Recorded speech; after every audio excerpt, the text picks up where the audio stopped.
Furina is finally coming back in version 5.4, alongside Wriothesley, Mizuki, and Sigewinne, and let's face it, we're all feeling the pain in our Primogem stash after the last few versions. Characters like Mavuiika and Arlecchino completely drained us, leaving us desperate to replenish our resources. If you're in that boat and wondering how many Primogems you can expect to farm in version 5.4, this video is your ultimate guide. I'll break down every single source of Primogems, show you how to maximize your income, talk about the Inazuma Chronicled wish, and help you plan your pulls for characters like Furina. Now, let's dive in. Sadly, 5.4 is more of a filler patch compared to the massive content drops we've seen recently. But don't underestimate it, there's still a solid amount of Primogems up for grabs. While it's not going to rival the high Primogem seasons, it's enough to give you a fighting chance to secure your favorite characters. So, let's break it down step by step. First off, daily commissions remain one of the most consistent and reliable sources of Primogems. With version 5.4 running from February 12th to March 26th, there are 42 days in total. If you complete all commissions every day and claim your bonus from the Adventurers Guild, you'll earn 60 Primogems per day. Multiply that by 42 days, and you're looking at 2,520 Primogems just from dailies.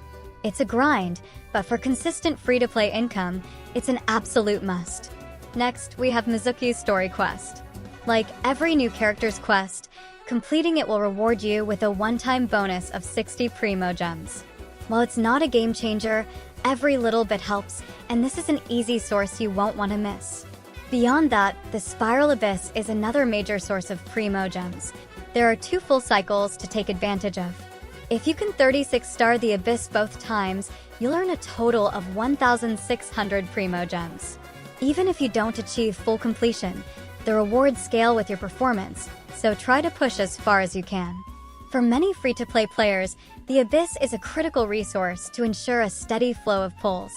Additionally, the Imaginarium Theater, a limited-time event domain, will reset once during the patch. This provides another 800 Primogems if you fully complete it. These combat challenges are usually straightforward, and they're a great way to boost your total Primogems.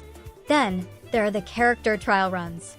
Version 5.4 will feature 4 banners, which means 4 new characters to try out. Each trial rewards 20 Primogems, for a total of 80 Primogems. It's quick, easy, and free, so make sure you take advantage of these trials even if you're not pulling for all the featured characters. On top of that, Paymon's shop will reset once during this patch. If you've been saving Stardust from your past pulls, you can exchange it for Intertwined Fates. Each monthly reset allows you to buy 5 pulls, equivalent to 800 Primogems.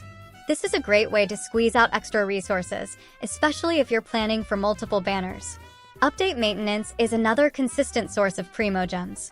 As always, you'll receive 600 Primogems as compensation for server downtime during the patch update.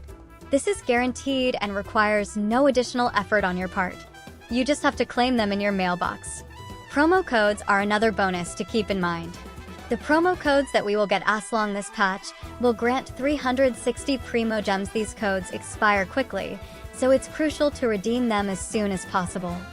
I always post them on my channel as soon as they release, so make sure to subscribe to never miss out any of them.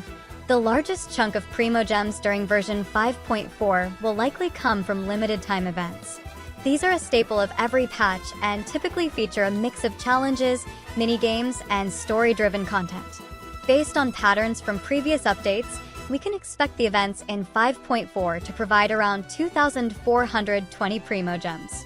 Events often require a bit of time investment, but are well worth it for the rewards. Combining all of these sources gives free-to-play players a total of approximately 9,250 Primogems for the duration of version 5.4.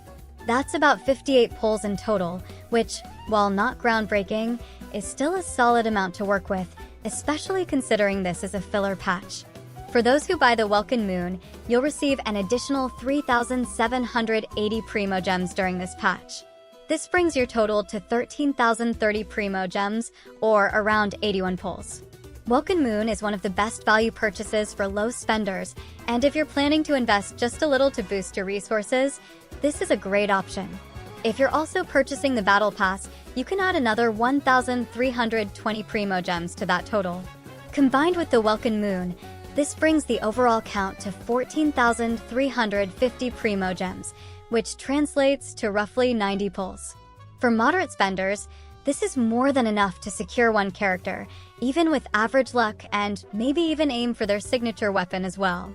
While version 5.4 may not have the same level of content as more event-packed patches, it still offers a variety of ways to accumulate Primogems. Daily commissions, the Spiral Abyss, limited-time events, and maintenance rewards form the backbone of your income, with character trials, Paymon's shop, and promo codes providing additional boosts.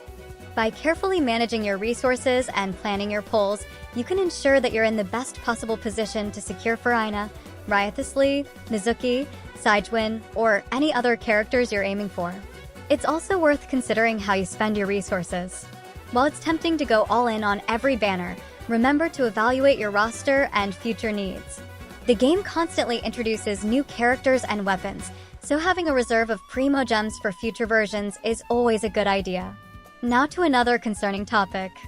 I've seen a lot of chatter about the Inazuma Chronicled wish and its surprising absence in version 5.4.